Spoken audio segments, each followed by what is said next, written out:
Good morning, everyone. Today, we have the pleasure of interacting with Lekha Harish, who is here with us to share her insights on the human side of HR.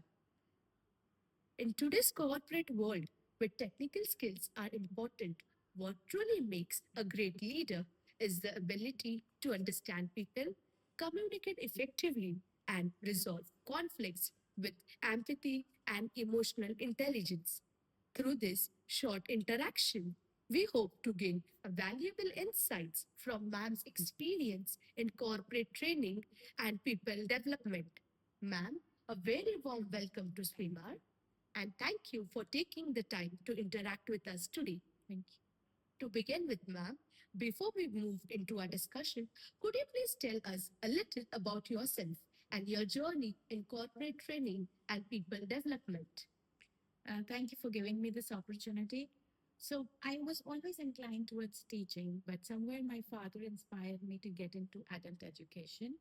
And once I came into this line, I realized that there is more need of education at this level because the way that we are handling challenges and changes that keep happening, learning is a continuous process, and I'm a curious learner, ardent learner. So for me, corporate trainings, and now that I have got into educational institutes, it just helps me keep up in the market, learn new things, and then educate the others also on the same thing of being excited about learning new things because life is meant to learn, right? Yes, ma'am. That's truly inspiring, ma'am. It's wonderful to hear about your experience and journey in this field.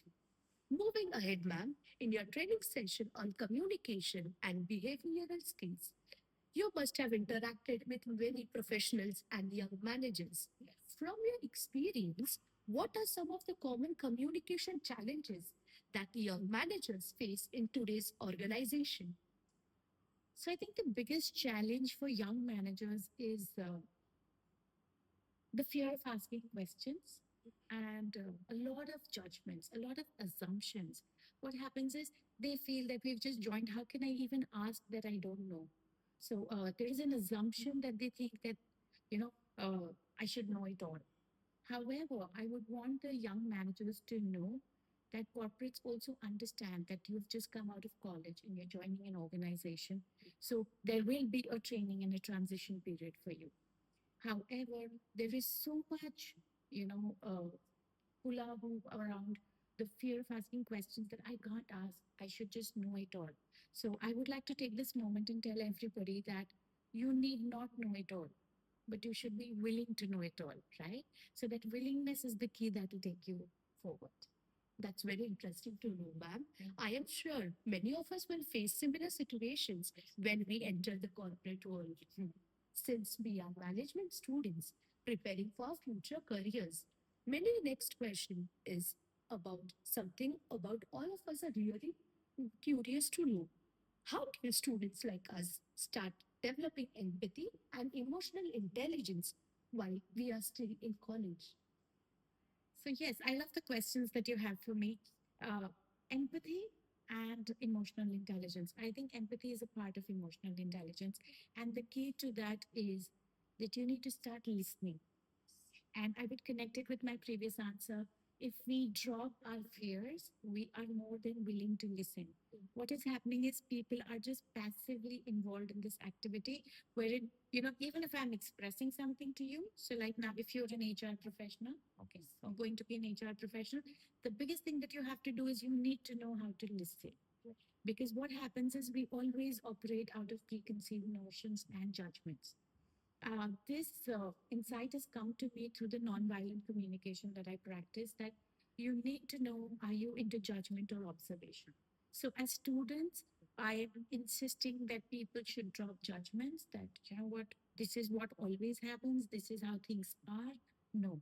You look at the event that is happening, you look at the observation, and basis that you have your interactions.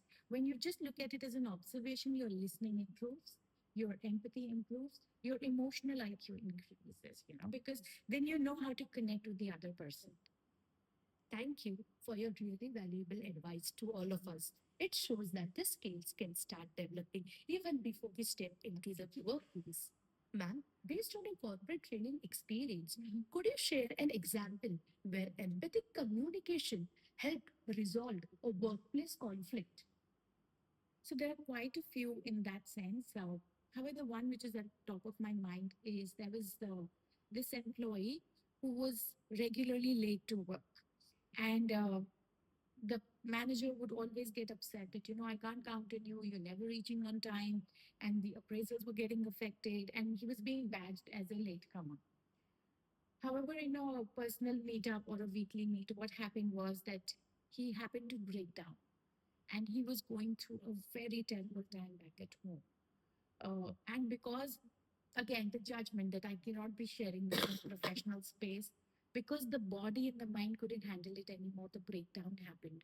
And he expressed it, and the entire perception of the manager changed towards that employee. That's why I suggest that let's not wait for such breakdowns to happen because it is so stressful for you also to go through that. So as and when that you're feeling certain things, find out the ways and the people that you can go ahead and express so that continuous communication happens. And that empathetic angle that the manager could then bring in for that particular employee, it took some time. It took, I think, around 2 to 3 months for the person to come around. But then the minute things were settled, he was the most efficient in the team.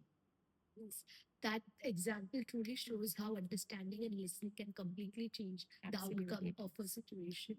Moving further, you also conduct experiential learning activities such as team building exercises and listening circle.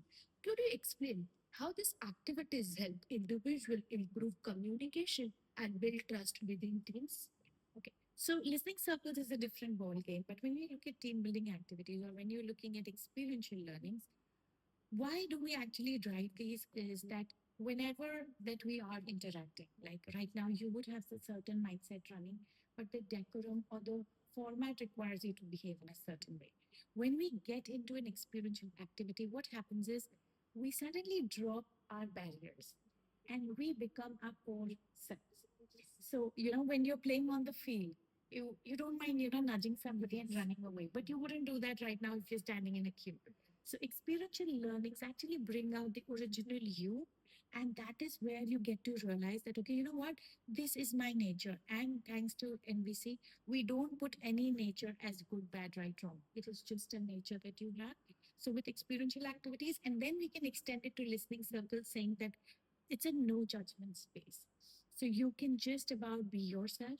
You can be a person who expresses through words. You can be a person who expresses through writing. Everything is welcome and everything is being listened to without any judgment. So, with that experience, the kind of safe space that is created, we see human beings need safety first, right? For their nervous system to be in balance. So, that is the space that is created in these activities, and that is why it is more phenomenal and more transformational in nature. That sounds like very engaging way of learning. Activities like this really help people experience communication rather than just learning it theoretically. Moving towards next question to the conclusion, I would like to ask you a final question. As management students who are preparing to enter the corporate world, what advice would you like to give us as the future managers from Gen Zs, especially when it comes to building strong relationship, communicating effectively, and leading with empathy in the workspace? Okay. So that's like too much to give in one capsule. But like I always tell my students and participants both that communication on the whole is either used for connection or for disconnection. Please be very, very careful as to how do you communicate. You need to have a fair share of patience. You need to have a fair share of listening skills so that your communication becomes more impactful. That is the backbone of your existence, not only in workspace, but on every other aspect of life that you would participate in. When I look at the generation overall, is that you guys are so beautifully creative. You are so talented. It is beyond understanding as to how can somebody think so innovatively. At the same time, there is no regulation because everything is exposed with technology. Everything is fast moving. So to ask a student right now to sit down and introspect and go within is too challenging. So that's why I would recommend that if they can practice some kind of mindfulness, some kind of slowing down, some kind of detox from their mobile phones is going to help them get more centered because they have been blessed with a lot of creativity and talent, which our generation did have. We were the Rattu Totas. Like you give us something, we can gulp it down and we can put it out there. But you guys are very creative and you can do that brilliantly. But the only thing that I would request all of the generation to do is to just practice a little bit of patience and doing a detox. Thank you so much, ma'am, for sharing such valuable insights with us today. Your thoughts on empathic leadership, communication, and emotional intelligence will definitely guide us to move forward in our careers. On behalf of students of SWIMAR, we sincerely thank you for taking time and interacting with us today and inspiring us. And thank you, everyone, for being a part of this interaction. Thank you, ma'am. Thank you. Thank you.